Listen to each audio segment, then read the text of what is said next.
Гәкку ФМ тыңдармандарын қуантуда. Мысалы, тәтті таң атты таңертеңгілік шоудың өз жұмысын бастағанда көп уақыт болған жоқ. Алайда оны тыңдайтын жандар күннен күнге көбеюде. Өйткені көңілді жүргізушілер Талғат Қалжан мен Жансая Бейсенқызы таңғы сағат 7:30-нан 10:00-ге дейін қонаққа келген жұлдыздармен бірге тыңдармандарға жақсы көңіл күй сыйлауда. Жақындағыны бағдарламаға қатысып, әзілдермен қуантқан Серік Шәріпов тікелей эфирде домбырада ойнап берді. Гәкку FM үшін тәтті таң бағдарламасына адай күйі.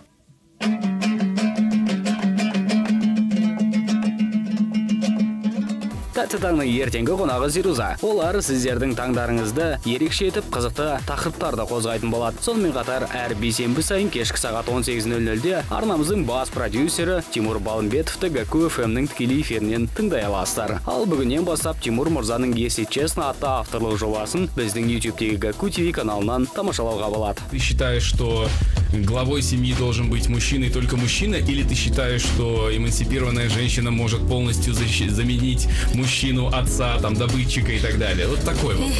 Нет, наверное, мне нравится устройство семьи в наших казахских семьях, потому что мы как бы по факту мы равны, но все равно мужчина, он есть мужчина.